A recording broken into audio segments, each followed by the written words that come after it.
You're watching Pyro Media Network.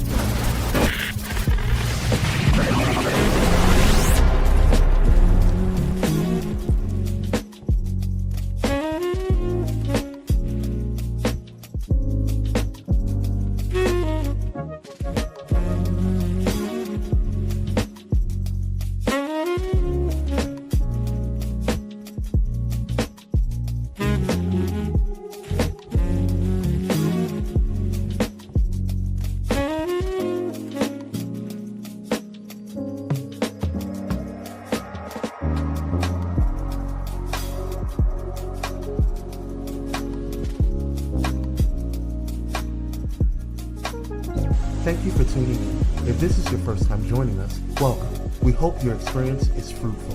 Please feel free to visit our website to find out how you can join our growing family. While we are loading your experience, please do us a quick favor and hit that like button from whichever platform you're watching or listening on. Also, share so others may enjoy as well. And we hope you would consider hitting that subscribe or follow button so you can check out more of our amazing content. All right, let's start the show.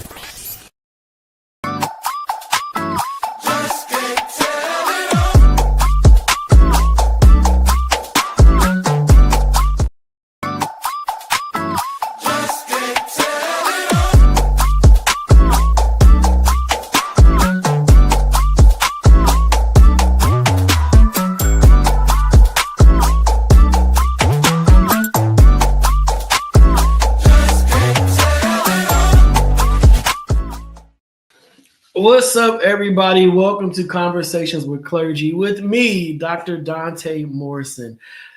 Whew! Talk about exhaling. So I'm getting back in rotation of just doing these shows and doing these conversations and doing these much needed talks because there's a lot going on and we got to be honest, we are oversaturated with bad news.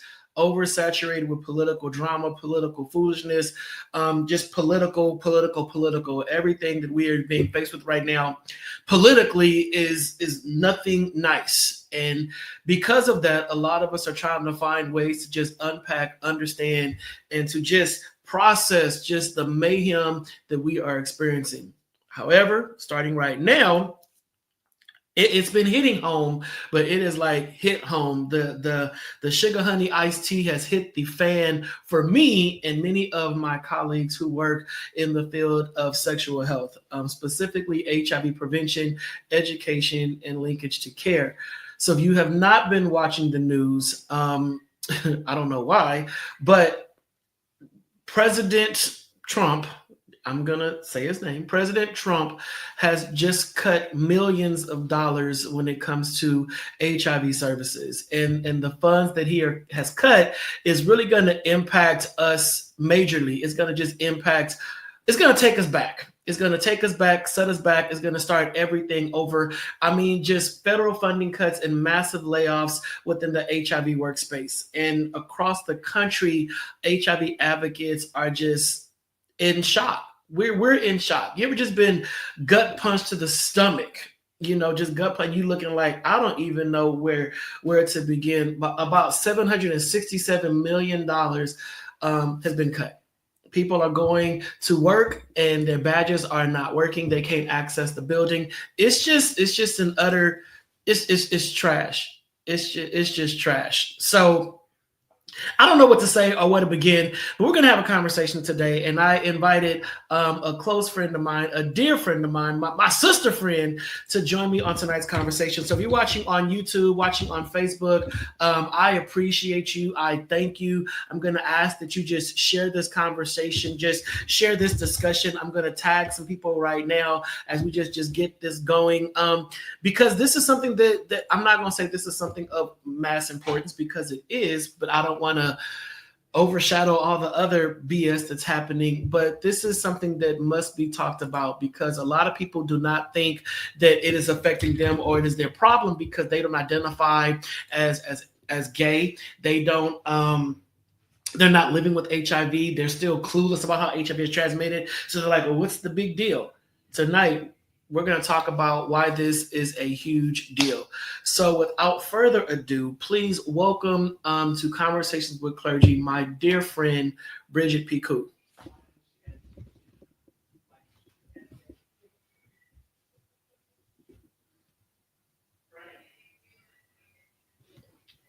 You gotta unmute yourself, sis. You gonna come on? You There would you go. think They that I would know listen. how to use all of this technology. It's been 5 years, and I'm gonna get it together at some point. We had a And whole all of this, brand interest for you. We had smoke and mirrors and whatnot. You come on and just silence. we're gonna let my hair and the glasses make up Right. for it, and everybody is gonna forgive me, and that's just how it's But gonna we, be. we get it. It's a lot going on. So, Bridget, you go ahead and introduce yourself to the people while I invite some more folks to this conversation. So, hello. First of all, hearing you say it, even though I'm tuned into the news, is really such a stark, like, moment. It just stops you in your tracks. So, having said that, I am Bridget Piku, aka Nurse Bridget. I am a woman living with HIV. I have been, this is my 13th year, which is wild. I do advocacy work. I write a column in a magazine called Being Bridget, which is about my life living with HIV. I dabble in a lot of areas in HIV because I like to know a little bit about a lot. So research, cure, aging. If I can stick my toe in it, my toe is in it because it's important because my communities intersect in a lot of different ways. I'm not just a woman, I'm a Black woman. I'm not just a Black woman, I'm a Black woman living with HIV. I'm a Black woman aging with HIV. And so all of those things make all of that important to me. So thank you for having me. I appreciate it. And it is an important conversation. Yeah, definitely. And Bridget, I thank you. Hey, let me just say thank you for your transparency and your willingness to just be a voice. A lot of people still don't think that women are susceptible to HIV. They still think that it's a gay disease. They don't understand that we have to continue these kind of conversations now more than ever, because the monies that were funding these kind of discussions, that was pushing forward progress, are gone. And that is the stark reality that we're living in right now. Gone. There's no money there. So being a Black woman living with HIV, and already understanding that conversations about HIV amongst Black women are few and far between, and the marketing, the strategies, all that kind of, you've been to the major conferences, and that it's slim pickings for women of color, to have this kind of dialogue. So as a woman living with HIV, how is this impacting you? I am not a woman who scares easily, right? I think that being diagnosed with HIV made me face my mortality in ways that a lot of people, haven't. Even though at the time I got my diagnosis, it wasn't a death sentence, right? But it still makes you evaluate and look at your life. And silence is going to kill us. Silence has been killing us. And it is only going to get worse with all of the cuts and all of the efforts to erase everything that we are. I think what you were saying is really, really critical, because I don't think people understand that this is not just about being gay. It's not just about living with HIV, and it's not just about being Black. It is all of the ways in which those things touch and how they ripple out to our communities. And I'm very much a person that has been in the FAFO club. I'm not gonna cuss on the show. I'm gonna try not to. But I also need for folks to recognize that there's only so far that we can go with that. Like, we want folks to learn a lesson about patriarchy and about white supremacy and about the fact that what impacts one impacts everybody. But at some point, we're going to have to figure out ways to work together and come together, because they come in for all of us. And I don't think people understand that. Yeah. And I think that's the part that I am frustrated by, but at the same time, I do have empathy. People don't know which direction to go right now. I did a talk earlier today, actually, about intersectionality. And when we are faced with so many different things, and I don't think that people of color, we're not taught intersectionality in a way that would help us to understand the traumas that just being our whole selves can be. So for me, I'm Black, I'm gay, I'm living with HIV. That's 3 roads I have to travel down. So when we think about this current administration, my Blackness is under attack, my sexuality is under attack, and my HIV status is under attack. So I ask people, how many rallies do you think that I can physically do without collapsing? Like I can do the HIV funding march on today, then tonight run across town and boycott against all this anti-LGBTQ stuff, and then wake up in the morning and go do the We Need DEI march as a Black person. And I don't think people understand that your mind will explode and you will never find rest. So we think about what are your intersections that you exist at? So the first 3 that being Black, being a woman, living with HIV, the attacks on the womanhood and autonomy of being able to make decisions about my body sexually and reproductively, right? And then being a Black woman, we always stand up for the community, right? So I have to be the community voice. As an advocate for women who cannot, for whatever reason it is, speak for themselves, trying to be that voice without only representing my own interests. Women are not a monolith, right? It goes on and on and on. And absolutely, you are correct. Like, can I pick a struggle? And preferably one struggle at a time so that I can also maintain my household, raise my grandchild, go to work every day, eat, drink water, hydrate. Like, I mean, the list goes on and on. Right. And right now, every time I turn on the news or turn on social media or turn on the radio, I'm being bombarded by this foolishness, right? Because I think for you and I, and folks like us, it's an interesting space to be in, because not only are we dealing with the foolishness of just this administration in general, but viscerally and on a level that other people can't understand, we are dealing with our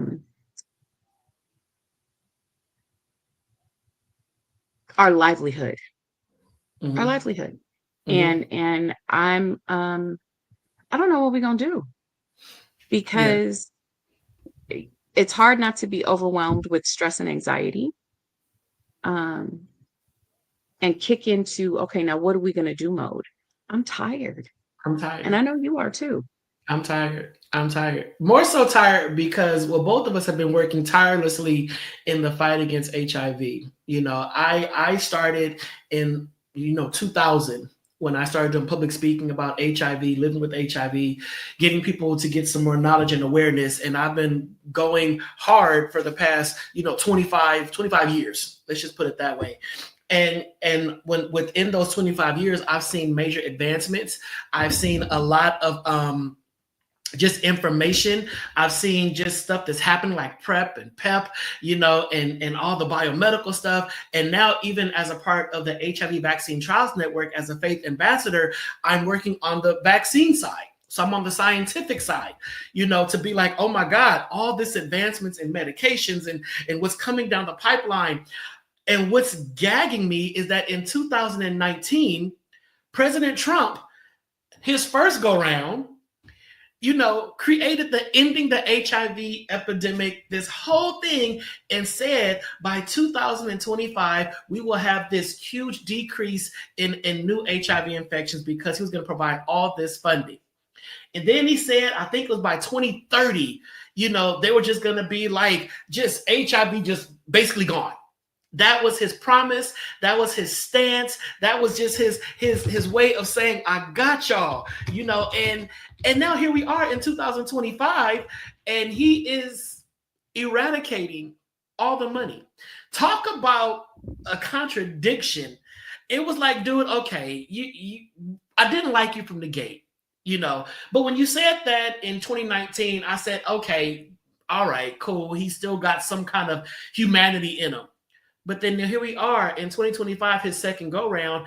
I don't know are you mad because you lost the last time? So you said, I'm going to just take back everything that what is your motive? And none of this is rooted in any kind of strategy, it's emotional tantrums. I'm gonna take. But while you're taking, you're setting us up to revisit like warp speed back to the 80s, back to the 90s. And they're doing this as a way to say we're gonna save money because money is being used wastefully on this research and all that. But what do you think is gonna happen when the rates of new infections skyrocket and people need care and medication? So we should have known because he was yeah. running his mouth. We Yeah. should have known. He was talking. So, like, we should have known better. Right. But to your point about new acquisitions going up and costs, I was reading something on what do they call it?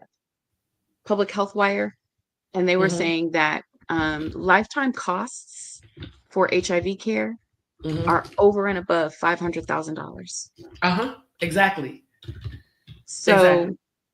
you're firing people and taking away their livelihoods just indiscriminately with the little hacksaw or whatever it was that homeboy had up on stage like an idiot.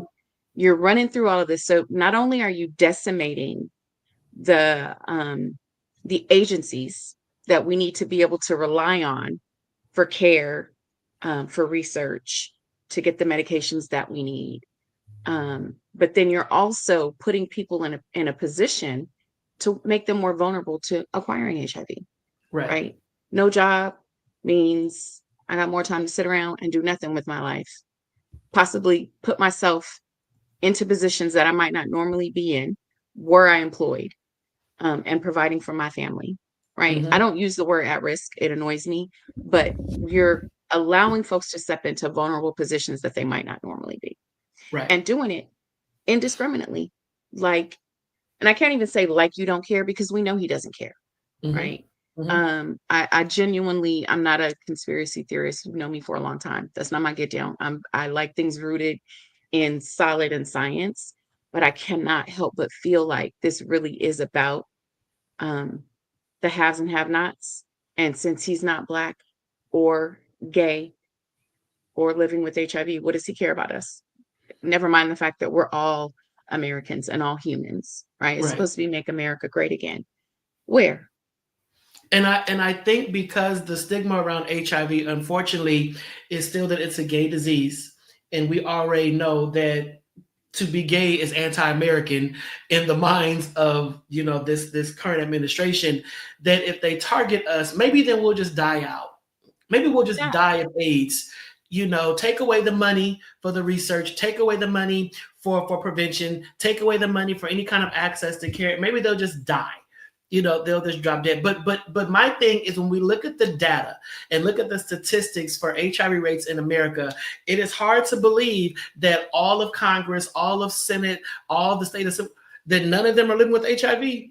Not one of y'all have HIV. Not one of y'all fall within the risk category. So why is there this silence why is there silence about half of the stuff that he is doing? And I get if you are a part of a political party that you want to rah-rah and go ham for your political party. But like we've been hearing for the last 2 weeks, this is not about left or right. It's about right and wrong. Right and wrong. This right here is 100% wrong. I don't see any validation for it. And not only are you taking away money, for HIV research, education, prevention, the unemployment rate just went up. You're firing thousands of people that at the same time. Where are they going to go to work? Because many of them have been working in this field for decades. This is all they know. So where are they going to go? And if you've been working in this field for decades, more than likely you make a cute coin. So now to uphold my standard of living, I cannot go take any old job. I can't do that. So the job market is now about to be super competitive because people who work at CDC, NIH, and all that, they have degrees. These are degreed and qualified individuals. These are not starter agencies where you just walk in. No, you have to be vetted. You got to be of a certain caliber of intellect and knowledge to land a position at those spaces. Where are they now supposed to go? Where do they go? So I think it's so many layers to this. So people are saying, well, I'm not concerned about HIV. Are you concerned about the unemployment rate? Are you concerned about the fact that that job you thought you were a shoo-in for, the person who has that degree is about to trump you, no pun intended, and take that position? Are you aware of that? And now that we're in this space where it becomes you're going to get hired based upon who you know. Because people finna call in some favors. I need a job and you owe me one. What you gonna do? You know, and they may not be the best. So there goes the this is supposed to be about getting rid of diversity, equity, and inclusion, right? And getting rid of the unfair advantage. But it's just going to turn into a different type of unfair advantage, one that leans in favor of the patriarchy. But this whole idea of merit really comes into question when you start thinking about the very thing that you're talking about, right? The level, the sheer amount of people that are going to be looking for work or living off of the government, which, we're eliminating waste, right? You're creating more waste by putting people in positions that normally would not have gone or had to have gone to public services in order to feed their families and keep a roof over their head. Right. And there's no other word for it other than stupidity of there's no planning in it. How could you have a whole, how many pages is the Project 2025? Wait a minute, that doesn't exist. Okay, the thing that the book that must not be named. You didn't prepare anything in all of those pages for a humane and organized way in which to do this. That's propaganda, Bridget. Don't do that don't get my show canceled. That's propaganda. I'm sorry.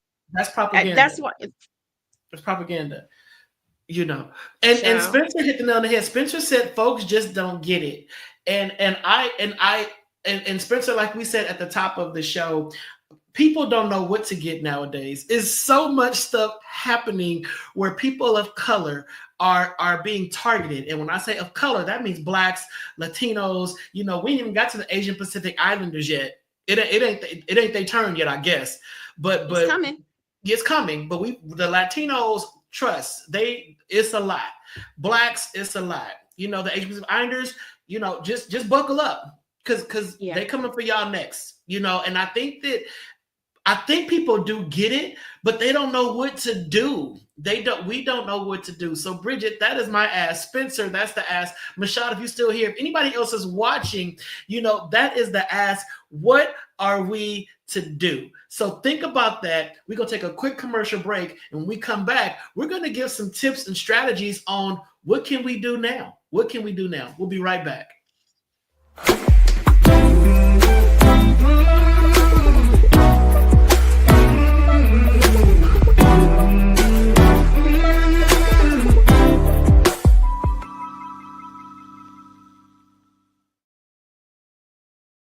Hey y'all, it's Nicole D. Vick from Nicole D. Vick Live, and you're watching Pyro Media Network.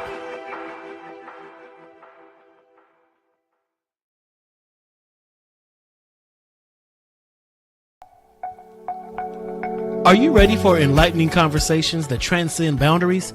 Get ready for Conversations with Clergy, brought to you by the HIV Vaccine Trials Network. In partnership with the world's largest publicly funded international collaboration, the HVTN is dedicated to evaluating vaccines to prevent HIV and COVID-19. But their impact doesn't stop there. The HVTN is at the forefront of advancing vaccinology, social and behavioral sciences, statistics, immunology, and even contributing to the research on tuberculosis and COVID-19 vaccines.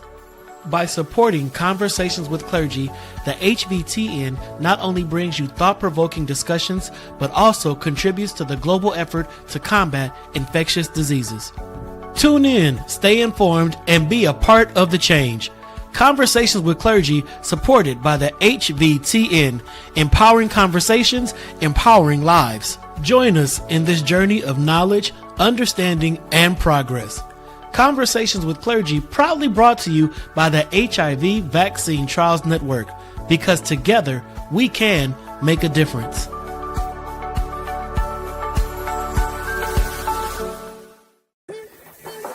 is Pastor Kim from It's Just Kim Live Show, and you're watching Pyro Media Network.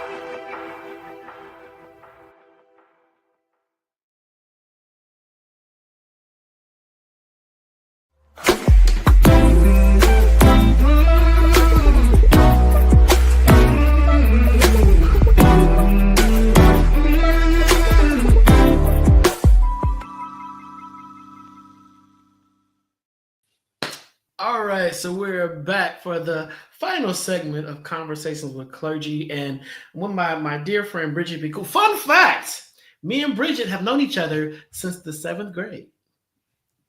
Wild. We are both too young to be this old. Right. We have been friends since the 7th grade. Curtis Junior High School, not middle school, Curtis Junior High School in the city of Carson. So we go back. Listen. So Anthony Brown just chimed in and says, since the stock market crashing, something is about to happen. When their pockets are affected, things change fast. And that's good, Anthony. But here's my thing. Why are we always so reactive instead of proactive? They did not think that all the stuff that dude in office was doing was going to cause a stock market crash. They did not think that the tariffs and all that was going to mess up, the American way of living. They did not think that. So now that they see it's happening, now they want to scramble and run and we hope, scramble and run and do something to prayerfully get him out of office. But why are we so reactive in this season? Why are we not proactive? Why are we not shutting stuff down at the gate? When he signs it, why are we not pouring gas on it and lighting it on fire and saying, man, that's stupid. Shut up. Try something else. Why are we not doing that? Because here we are now with no funding for certain components of HIV education, prevention, and research. HIV research is so important. People are probably saying, well, they should have found a cure a long time ago. Well, they didn't. Okay? They didn't. So it's just not that simple. Yeah, just lying through that. It's a whole conversation. Well, they found stuff for COVID really quick because COVID wasn't new. COVID was already here. Not just that, but they used technology that came from HIV research in order to come up with the COVID vaccine. That's a whole other huge conversation. There are very specific reasons why HIV is so hard to find a cure for. But nonetheless, but you're right. Continue because So here we are. So let me ask this question. So Bridget, as advocates and educators and people that understand the importance of treatment and linkage to care and all that, is it now our task to educate the community? Is it now our task to get out there and try to wrangle in the folks that wouldn't be wrangled in before we lost funding? What do we do? I'm gonna have to do you one better because we've been doing that.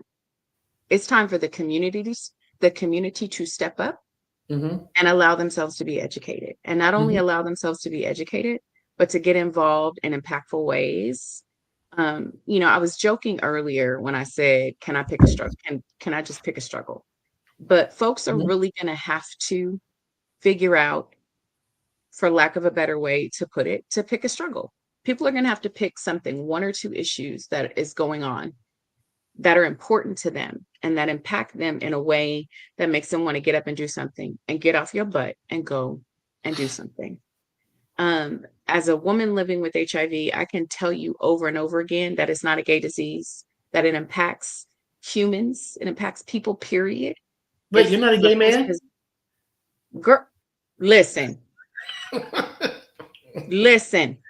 It really is people are going to have to recognize and nobody wants to see their own vulnerability. Nobody wants to think of themselves as, it's like bullying, right? I bully you about being HIV positive because I feel like it's never going to happen to me and it gives me a sense of superiority. Well, here's a news flash. It can't happen to you. I was 40 when I was diagnosed. How? Sway? So I should be living proof that it can happen to anybody. And so people really are going to have to figure out what matters to them and step up. Most of the people that do work in HIV, in research, in care and prevention, and treatment, in linkage to care, do so either because they know someone who is impacted by HIV, they heard a story about someone who was impacted by HIV and it resonated. And I guarantee you, if people open up their eyes and start listening, something is going to resonate. And then you just got to do something. And if you don't want to do something, don't contribute to being part of the problem. Yes. Right? Don't just say, like, a lot of people have this attitude, well, it's just the Latin folks, it's just the Hispanic folks, it's just the Mexicans, it's not us. It is. They're demonizing them the way that they've demonized Black people for a millennia. And when they're done doing that, they will either move on to redoubling their efforts against us and the LGBTQ community, or they'll move on to, as you were saying, our Pacific Islander brothers and sisters, Asia. It's never going to end until we start standing up for each other. And so that's the two main things that number one is we got to start standing up for each other. And number two is pick a struggle and do something. Figure it out. Help somebody. Pick a struggle and do something. And I'm glad you said that, because, I was in my office right here on Tuesday, literally just watching Cory Booker just stand for 25 plus hours. I woke up at 9 o'clock in the morning, I was like, yo, he's still, and I turned the TV on and I kept it on until we finished, just so we can have the views. I'm sitting here working, looking up like, dude, Cory is still standing. What crushed me was after he finished and all that, then of course you get the keyboard critics. Well, he did this. Well, he did that. Well, he ain't really for us. Well, I'm like, wow. And it's always us. It's always us. It's always us. Mm-hmm. I could not have stood for 30 minutes, let alone 25 hours. I couldn't have been composed all that time either. You would have got a few curse words, because he was putting it out there about the atrocities that we are facing. I would have used some very colorful language, because by hour 16, 17, when y'all going to eat lunch, you going to the bathroom and I can't go pee, yeah, I got something to say. I'm in menopause right now. I got to pee every 5 minutes. Listen. Respect that brother for what he did. Listen. And I think that I love how you said that. Do something. And conversations like this, albeit reactive, I've tried to have proactive conversations about HIV and sexual health and all that, and people just rolled their chair around and walked away, didn't log in, didn't tune in. And I'm like, yo, you're not exempt. But now that money has been cut from things such as PrEP, pre-exposure prophylaxis, that is that pill that you guys see at BET at 10 o'clock at night saying prep up, step up, Truvada and all that can prevent HIV by up to 98%. Guess what? Access to that is going to be limited. It's going to be limited. So biomedical prevention, all that is about to be so few and far between. The folks are going to sell it on the streets, like getting Oxy. You got some PrEP? That type of thing. We're going back to the days of you better put a condom on, because once you catch HIV, guess what? We're now overcrowded in the clinics. So for you to get your appointment, it's going to take 2 to 3 months. And now you ain't got no job because the unemployment rate has skyrocketed because he done laid everybody off. So now you out on the streets trying to get Medicare, Medicaid. Oh, wait a minute. They cut the funding for that. So you're not finna get your medications. Guess what's going to happen? Your body's going to get sicker and sicker and sicker. And no, you didn't die from AIDS per se. You died from AIDS-related complications. You're trying to take these people to church, and I'm going to need you to slow down. Listen, this is it is a trickle down effect. So you're looking at what happened today. This is a trickle down effect, and you're sitting there saying, "Oh, that will never happen to me." Okay, let's say it doesn't, but let's say it happens to your child that does not get comprehensive sexual education in their schools, because the schools can't talk about sexual health. So your child is out there smashing left and right, but has no idea how to put a condom on, has no idea anything about birth control. They don't know. So they're having sex. They're catching syphilis, chlamydia, HIV, and herpes all at the same time. And you're sitting back saying, not my baby, not my baby, not my, what am I going to do? We can't help not you. Knowing, because the education is so woeful and ignorant, not knowing that having the trifecta, as we call them, all three of those other STIs, makes you more vulnerable to acquiring HIV, right? Because we don't have a comprehensive sexual education, not knowing that there are ways to reduce harm and reduce your vulnerability to acquiring HIV by things like using lube and having a different type of sex than maybe you might normally have, and asking questions of your partner and being aware, right? All of these things. And they're all going by the wayside because we already had a woeful, horrible sexual health program, if you even want to call it that, to begin with. And now there's even less of that. Right. So people don't know, trickle down is going to trickle right to your front door. It's going to trickle down. I love what Tasha just said. The last part she said was, I agree that people need to take ownership and accountability for educating themselves on issues that impact us. Thank you, Tasha. Thank you, thank you, thank you. Yes, Anthony, I heard a statistic that the heterosexual community is now at a higher risk to get HIV, so this can cause a major epidemic. You know, I'm not sure on the stats of that, but I do know that heterosexual community is at risk for new HIV infections. It is not exclusive to a certain population. You know, I'm not sure in comparison to, but yes, there's definitely a risk. But what Tasha said is so important. Take ownership and accountability for educating themselves.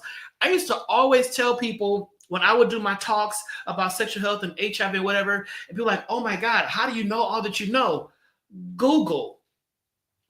I'm like, you guys are paying me a lot of money to tell you what you can Google. I'm going to take it. Thank you. I need the money. However, nothing I'm telling you is top secret. Nothing I'm telling you is in some private vault somewhere that only me and a select few have access to. Everything that I know, everything that I've learned, everything that I'm sharing with you is Googleable. And you can access it. Sit your kids in front of that computer and have them Google some information and some knowledge instead of being on social media. Monitor your children's learning, because right now, Black kids, when it comes to Black history, if their mama and daddy don't know about Black history, guess what? The kids ain't gonna know Black history. If the mama and daddy can care less that the whole Black Lives Matter monument was just eradicated in DC, that Black monuments are being destroyed, that they want to take down the African American Museum, that they want to do all of that. If the parents don't care, guess what? The kids are gonna be like, my mama said that wasn't no big deal. It's whatever. It's whatever. And we're letting them win. We're right back to being reactive rather than proactive. Exactly. Takes 2 seconds. Like you saying Google, but it's Google, it's Bing, it's Yahoo, it's AI now. I do want to add, there's discernment that needs to go on top of that, right? Like, because some people will Google some stuff, click on it, and not pay attention to the fact that the link is from 1992 and not 2023, 2022, right? 2025. Right. Like, if you're looking stuff up, make sure that it's accurate information. But it's a sad and sorry thing. And I don't know where our passion went. I don't know where, because we still have plenty of pride. There's still plenty of pride. Black people still have plenty of pride. We always have that. But somewhere along the line, we've lost the passion for our communities and holding our communities, not only holding our communities together, but holding our communities accountable. Mm-hmm. And some of that needs to come into this whole overarching conversation too, because not one of us can do this by ourselves. Right. And we need allies and we need support. And we need to be able to find the information that we need and disseminate the information that we need. And that's part of it, right? Is there are still people that don't think that HIV is a thing. Right. There are still people that don't think that, people think, all you do is take one pill once a day. That's lovely.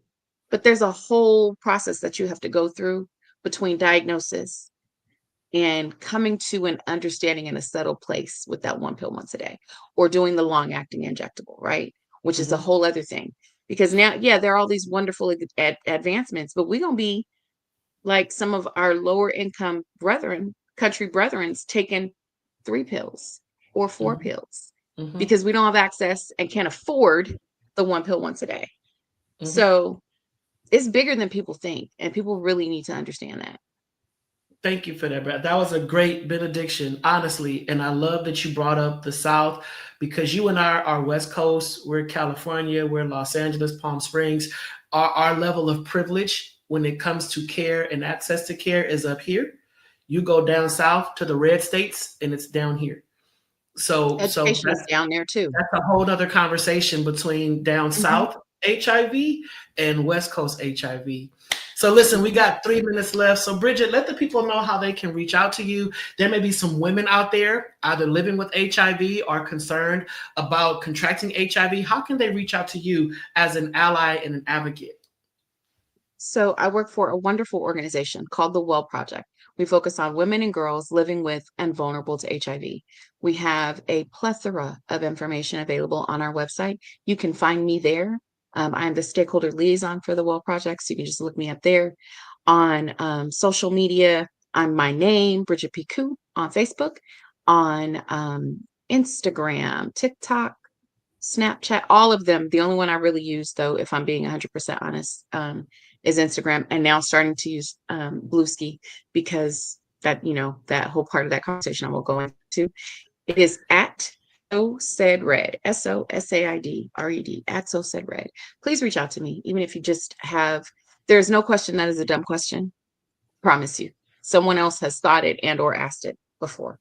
I would rather you ask me and know than keep it to yourself and end up in a vulnerable space. I love it. I love it. And like I said, Bridget is my long-term friend from junior high school, and now to just see that Bridget speaks on national platforms about women's health. It's great to know her. I encourage everyone to follow her, like she said, on Instagram. So Said Red, SOSAIDRED. So Said Red. That's her natural hair color, y'all. Don't sleep on it. So just make sure to follow my girl Bridget, and then also follow me. And then if you don't know, I just released my latest book, Faithful and Forgotten. It is available on Amazon.com. Yeah, I know Amazon. I'm gonna tell y'all why Amazon, because listen, what y'all don't realize, Amazon really is a platform for a lot of small business owners. All right. So although Jeff Bezos is trash, Amazon does give us a place to sell our stuff globally and to make money. So check out my book, Faithful and Forgotten, available now. It is on hard copy, paperback, and ebook, but then the audio version is coming in May. It is being read right now, and it's being read in a phenomenal voice. Oh my God, this dude's voice is amazing. But it's going to be an audio book within the next few weeks. So just please support your boy. Follow me. I'm also on TikTok now until Saturday, I think. Is TikTok leaving on Saturday? I don't know. But I'm on TikTok, Instagram, Facebook, YouTube, all that kind of stuff. So check me out. Thank you for tuning in on tonight. Next week, I have another amazing guest, J. Christopher Watson from New Orleans. And he's going to come with all his accent and all of his advice on how we can move the needle forward from a political space. All right, he's a political activist. That conversation is going to be amazing. So have a blessed remainder of your night. Get some rest, and we'll talk when we talk. All right, take care, everybody. Good night.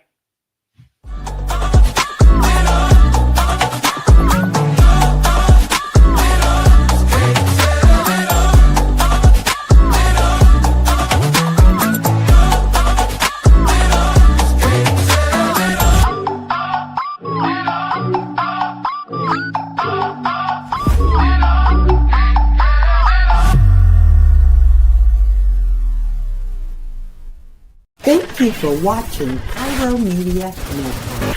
For more information, please visit pyromedianetwork.com.